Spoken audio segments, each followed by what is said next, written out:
What is up, everybody? Welcome back to another episode of Retro Hoop Collectibles. I wanted to talk a little bit about something that recently happened with SGC. I've been doing a lot of videos about PSA and you know, how much they suck and all that other stuff, and I kind of want to take a break from that for a little bit because I wanted to talk a little bit about SGC and kind of what they've been doing lately. So they've been kind of kicking ass and taking names when it comes to grading, and it comes to the way that they grade and how quickly their service has been over the last, you know, maybe 5 or 6 submissions that I've done. And that's all fine and dandy, right? You guys hear me talk a lot about, you know, these companies, these grading companies, and how it's important that, you know, that they offer the service that they say that they're going to offer, that they do it in a timely manner, they do it in a time frame that they say they're going to do it in, which is, you know, a lot of my big gripe with PSA is time frame, and a lot of the big gripe is, you know, customer service, and you know, more importantly, down to the actual act of grading, right? Is you know, y'all, it's well documented by now that I have a problem with PSA across the board, right? With just in general the way they run their business and how they treat their customers, and how they ultimately don't offer the service that they say they're going to offer. And for all those reasons is why I think SGC, in my opinion, and I've said this before several times, is SGC is the #1 grading company in my eyes and in my opinion when it comes down to offering the actually giving the service that you're paying for, which is ultimately grading your cards, and making sure that you're getting an honest grade, an accurate grade, and a consistent grade whenever you submit multiple cards and things like that. And so, you know, that's my kind of statement there, is that I feel SGC is #1. Also, when it comes to the turnaround times, you know, I'll link a video down below where I did or up above and stuff, where I did where I did a submission and they got it back to me in 6 days, right? From the time that they received it to the time that they shipped it out, it was 6 days. I got my cards back and they were graded accurately, they were graded fairly, and I'll link all those in down below if you guys want to go back and watch those. Now, since then, they've obviously increased in turnaround time, right? It's not 6 days anymore, right? You know, they have a lot more orders now. Their business has grown significantly over the last, you know, 5 to 6 months, much because a lot of people are just getting tired of either waiting for PSA or, you know, have decided that, much like myself, that PSA isn't really much to do about nothing, and so we're moving on to somebody else now. And so, you know, their business has increased, and they're just doing a lot more business now. And so, you know, I think the last order that I had was not that quick of a turnaround. But again, I was so used to at the time, you know, getting my cards back in 6 days, 10 days, that the last order that I did with them, let's see, submitted on July 10th, and it shipped out on, actually, sorry, they received it on July 16th, and it shipped out on July 30th. So if we look at business days, we're talking 1, 2, 3, 4, 5, 6, 7, 8, 9, 10. 10 business days is what they did. Two calendar weeks, basically. So, you know, we're getting to this point where, you know, SGC is really starting to, you know, get a lot of volume in and do a lot of things like that. And so, it's still a reasonable time frame and a reasonable turnaround time, all things considered. And, you know, if you look at it in reference to everybody else, the BGSs, the SGC, the PSAs, and even CGS, who I'm hearing is also, you know, backed up, and you know, we're talking months, you know, before you get your cards back or something like that, which is still comparatively good, or you know, to BGS and PSA. You know, we're starting to see their turnaround times go up a little bit with SGC. in an interview that the president, I forget the guy's name, you know, he said, hey, we're going to stay at this price level, and we're going to continue to turn things around within a reasonable amount of time. And if we ever get to a point to where we feel like we can't turn things around in a reasonable amount of time, you know, the idea is to raise the price and say, hey, we don't want any more submissions or shut down submissions or whatever the case may be, but we'll make the adjustments accordingly. And that's really all you can ask for, right? Is a little bit of demand management, a little bit of order management, and capacity management from these companies, right?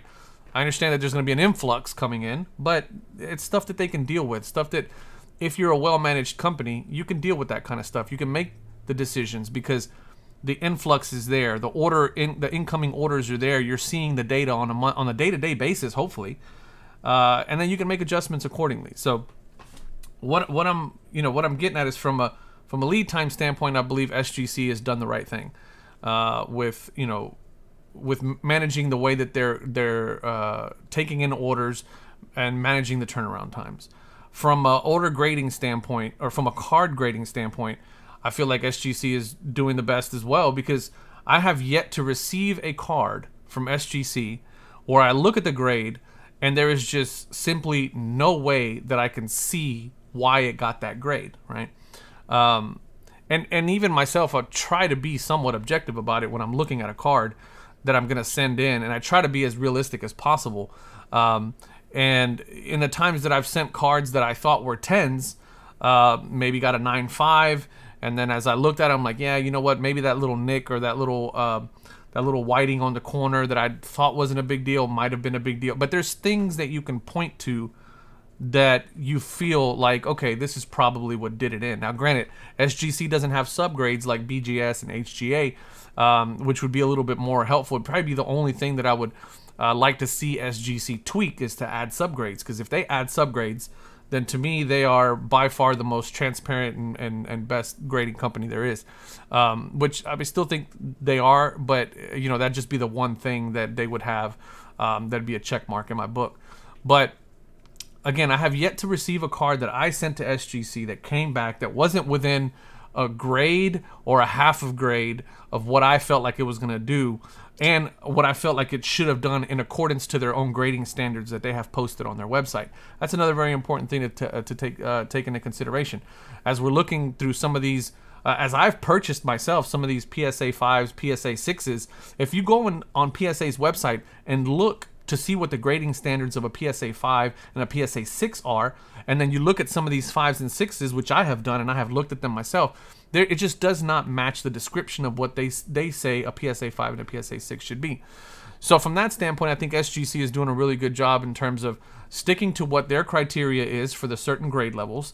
They have half grades all the way up to 10, and then they have a 10 pristine, which is also another thing that I think SGC has above, in this case, really just PSA, because BGS has the black label, HGA has the flawless label, and SGC has the 10 and then the 10 pristine. So that's another good thing that they do as well, because it allows them to have some leniency among a caliber of what a mint card should be, right? A gem mint card. You got gem mint, and you got gem mint plus, and then you got 10 and then 10 pristine. There's spectrums of what the card condition can be to still achieve that high grade, right? And then the last thing that I'll talk about, or the last thing that I'll get into, is a situation that me and those of you that know or that follow the channel have been here for a while. You guys know my man Pete out in Australia, who him and I talk a lot. He sends me some cards so he can piggyback on some of my submissions and things like that. Pete recently sent me a handful of really kind of high-end, low pop count Hakeem Olajuwon cards that he wanted for his. They're part of his PC. Him and I share Olajuwon as a PC. So that's kind of how we came into contact, as part of an online Facebook group of Hakeem Olajuwon collectors. And so he sent me some cards, and we sent them off. We've done this several times before, nothing new. And I'll link the video in the description, and I'll link it up top so you guys can see. One of the cards came back a SGC 4. Now, when we saw that, and when Pete and I both saw that, immediately something was wrong. We knew something was wrong. There was just didn't feel like we sent in a card that was an SGC 4, right, or that was worthy of a 4. And you know, Pete's pretty good with the way he packages up his cards and sends them to me. So when I got them, there was really nothing that I saw in those cards that would have warranted that low of a grade. And more importantly, when I went back and watched the video, because you guys know I do a video of every card that I send into SGC for grading, again, didn't see anything in those cards that would have warranted, or in that particular card that would have warranted an SGC 4. So we waited until we got the card back. And when we, in the reveal video, which I also did a video on that as well, you guys can check that out. I'll link that also. I noticed a pretty big, you know, crease in the card. A crease that, again, looking back at the video, looking back at some of the pictures that him and I shared between us on the cards and things like that, was just simply not there. So, you know, Pete and I kind of came to the conclusion that, hey, man, it had to have happened at SGC. They damaged the card. Okay, so in my mind, I'm thinking to myself, okay, the only other interaction that I've had with dealing with a damaged card was with PSA. I'm not going to go into how much of a pain in the ass that was. And then the other time that I've dealt with errors on the labels is with PSA and with HGA. With PSA, they considered it what they called a mechanical error back then, a mech error back then. And I remember it being like maybe like a 2 or 3 month process.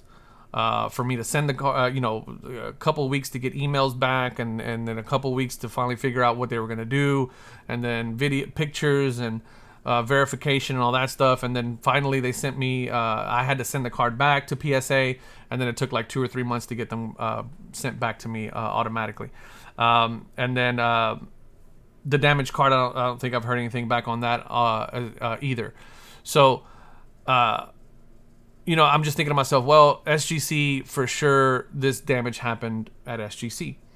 And so I send out the email to SGC. Within the same day, I get an email back from customer service, and they said, hey, you know, we're really sorry that your card is damaged. You know, we understand that you feel like it happened while it was in our possession. Send me pictures, as many pictures as you can, of the cards before, if you have it, after, if you have it, you know, all that stuff. And luckily, again, between myself and Pete, we both had just a bunch of cards where, you know, we zoomed in, cropped, and did everything that we needed to do to send them the evidence that we felt was compelling enough to, you know, warrant an investigation on their end. And so I sent them all that stuff back that same day. And, you know, I immediately got an email back and said, hey, you know, everybody's at the, you know, our support crew is at the National. The only thing that we have here are graders at the moment. So our QC people, our head QC people are at the National. As soon as they get back from the National, we'll have them take a look. Okay, no problem. So the weekend goes by, National's over, and that Tuesday morning I get an email. And it says, hey, you know, we're taking a look at all your stuff. We're doing an investigation. We'll get back to you as soon as we can. 2 days after that, I think, 2 or 3 days after that, I get a phone call from SGC, and SGC says, hey, man, you know, we did some research. We took a look at everything, and there's no doubt that at some point in our process, that damage happened to that card. You know, we're very, very sorry. They were just over the top apologetic about, you know, about what happened with the card, and that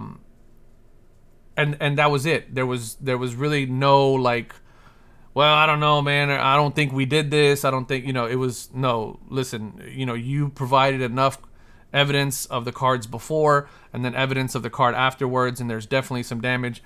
And, you know, the location of where the crease was in the card, it looked like it could have happened at the moment that, you know, that you pull a card, you know, whenever you stick your thumb and your hand in there to pull a card out, that's where the crease was. And so Pete and I kind of thought that might have been when it happened, and SGC agreed, and they were very, very, you know, honest and just kind of forthcoming, very apologetic about what happened.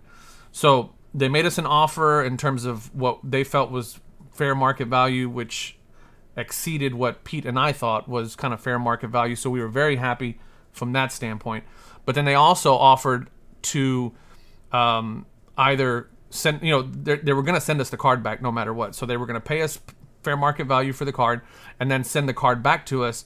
But before they sent the card back to us, they gave us the option of regrading the card to be just listed as authentic, and then take the, you know, the low grade off of it, or were we okay with just leaving it the way it was and then just having the card sent back? Now, for Pete, it was a PC card, so he didn't really, I mean, he obviously was upset that the card was damaged and things like that. But we opted to have the card sent back to us just as it was with the grade. It was no big deal. And so we were happy, right? And so I feel like from a customer service standpoint, SGC handled that about as good as you can expect any company to handle a situation that is ultimately going to happen. And when I say ultimately going to happen, it's because shit happens, right? Accidents happen. Damage happens. Those things happen. It's part of doing business. It's part of an eventuality that we just cannot escape. You know, at some point, Murphy's Law takes over, and things are going to happen. It's going to happen with PSA. It's going to happen with SGC. It's going to happen with HGA. It's going to happen with BGS, CSG. I don't care who it is. It's going to happen.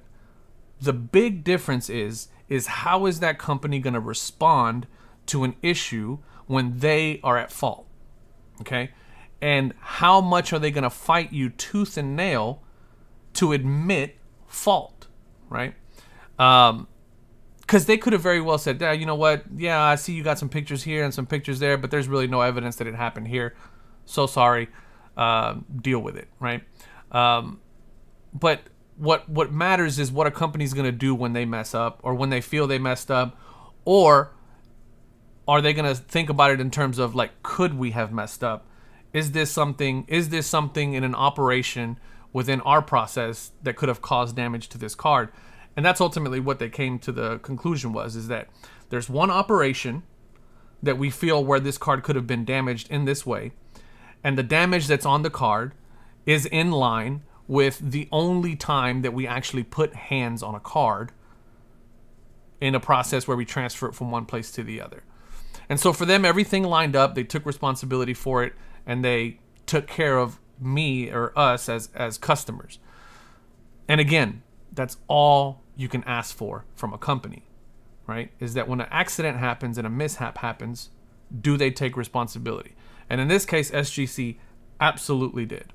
And so I wanted to share that with you guys because, you know, I just kind of been on this kick lately of just dogging the shit out of PSA for things that are very, you know, intangible. But this is a tangible thing that happened to me, and this is the experience that I got from SGC. So, again, I'm reaffirming kind of my stance on SGC being the #1 grading company in the market right now, without a doubt. And this situation just really reinforced that for me. And so going forward, really the majority of my money is going to be spent submitting with SGC. So I don't know. Tell me what you guys think. I wanted to share that experience with y'all. I wanted to kind of just reaffirm my position with SGC and how I feel that they're the #1 grading company right now. And whether or not, you know, whether or not you guys feel different, I'd like to know. And leave me a comment down below. If you're not much of a commenter on YouTube, you know, you guys can always reach out to me on Instagram at RetroHoopBreaks. RetroHoopBreaks@gmail.com is my email. Several of you are contacting me there as well. But tell me what your experiences have been with any other companies that you've dealt with where they've damaged your cards. And how well did that go? And what was your experience? And are there any companies out there that are also doing good work when it comes to the customer service side? And if you've had a good experience with PSA from that standpoint, let me know too. Because the only reason why I don't talk good about PSA right now is because there's nothing really good to talk about.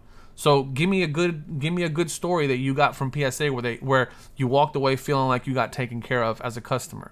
And if it's good enough, I'll share it. You know, I'm always down to share the good stuff, but just hasn't been much of it lately. But SGC has been kind of kicking ass, in my opinion, and there really is. I just don't see them slowing down. So thank you guys for watching. Thank y'all for listening. Hopefully, you know, this rant went a little bit longer than I wanted it to. I was trying to keep it down to like a 10-minute video, but it is what it is. Y'all know how I do. I don't have a script. You know, hit record and let's go, brother. I just kind of off the top and from the heart, and that's how I talk. So I hope y'all enjoyed it. Hopefully this kind of gave you some insight as to how I feel about PSA and my overall thoughts on the grading, just industry in general. And if you got any questions for me, just shoot me over a message, leave me a comment, or just leave me a comment telling me what you think about. Leave me a comment if you had an experience with SGC, good, bad, or indifferent. I want to hear about it. So thank you guys so much. I appreciate it. And we'll catch you on the next one. Peace.